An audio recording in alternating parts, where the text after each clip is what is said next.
দেশি স্টাইলে ঈদ আয়োজনে কিছু সিম্পল রান্নার আয়োজন।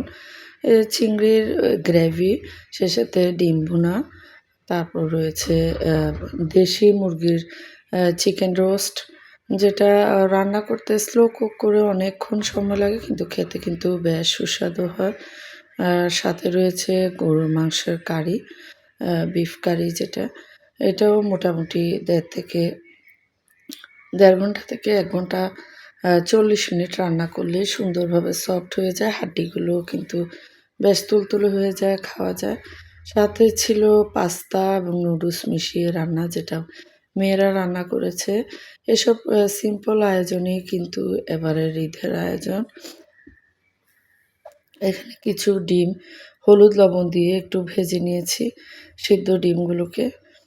তেলের মধ্যে কিন্তু এই হলুদটা দিয়ে দিলে সহজেই হয়ে যায়। সে সাথে রয়েছে লাচ্ছা সেমাই। লাচ্ছা সেমাই বাচ্চারা আ বাদাম কিসমিস পছন্দ করে না, সেজন্য শুধু দুধ ঘন করে দুধের মধ্যে সেমাইটা রান্না হয়েছে। ১ম এ আমি গরুর মাংসের কিছু ভিডিও ক্লিপস দেখাচ্ছি। আজকে কোনো রেসিপি দিব না। যেহেতু YouTube চ্যানেলে এসব রান্নার কিন্তু অনেক রেসিপি আমার রয়েছে। গরুর মাংস সব মসলা দিয়ে মাখিয়ে মোটামুটি ২০ মিনিট মিডিয়াম আঁচে কষিয়ে নিয়েছি। তারপরে ঝোল এড করে ১ ঘন্টা হাই হিটে রান্না করেছি। এতে একেবারে চর্বি, হাড়গুলো সফট হয়ে গেছে, যেন সহজে খাওয়া যায়। অ্যা মোটামুটি ১.৫ ঘন্টার উপরে রান্না করলেই কিন্তু গরুর মাংস সফট হয়ে যায়। তখন খাওয়াটা খুবই সহজ এবং হাড্ডিগুলোও কিন্তু সহজে খাওয়া যায়। আপনারা যারা আমার YouTube চ্যানেল থেকে দেখছেন, প্লিজ রান্না ভালো লাগলে একটি লাইক দিয়ে যাবেন। যারা সাবস্ক্রাইব করেননি, সাবস্ক্রাইব করে পাশে থাকবেন। আর অবশ্যই বেল বাটনটি ক্লিক করতে ভুলবেন না। এখানে দেশি মুরগির রোস্ট, দেশি মুরগির রোস্টগুলো কিন্তু আমি দেশি মুরগিগুলো ভেজে রান্না করিনি। কারণ এমনিতেই দেশি মুরগি অনেক শক্ত থাকে, তারপর ভাজলে কিন্তু আরও শক্ত হয়ে যায়। মশলাতে আমি ২০ মিনিট কষিয়ে নিয়েছি। তারপরে ঝোলটা এড করেছি। এই ঝোলের মধ্যে এটা ১ ঘন্টা মিডিয়াম আঁচে রান্না করেছি। একেবারে সফট হয়ে গেছে ১ ঘন্টা পরে। ঝোলটাও কিন্তু মাখা, মাখা হয়ে গেছে।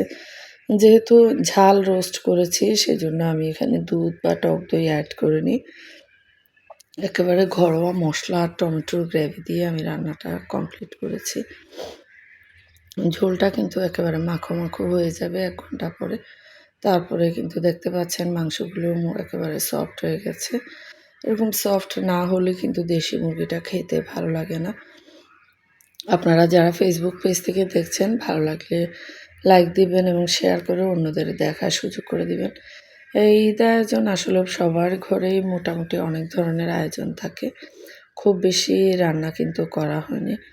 এখন দেখাচ্ছি চিংড়ি রান্নার কিছু ভিডিও ক্লিপ। এগুলো আমি হালকা একটু পেঁয়াজ ভেজে, পেঁয়াজের মধ্যে চিংড়িগুলোকে ২ পিঠ ভেজে নিয়েছি। চিংড়ির মাথা এবং মাঝখান থেকে একটি আঁশ ছাড়িয়ে নিয়েছি যেন সুন্দর করে অ্যাড হয়।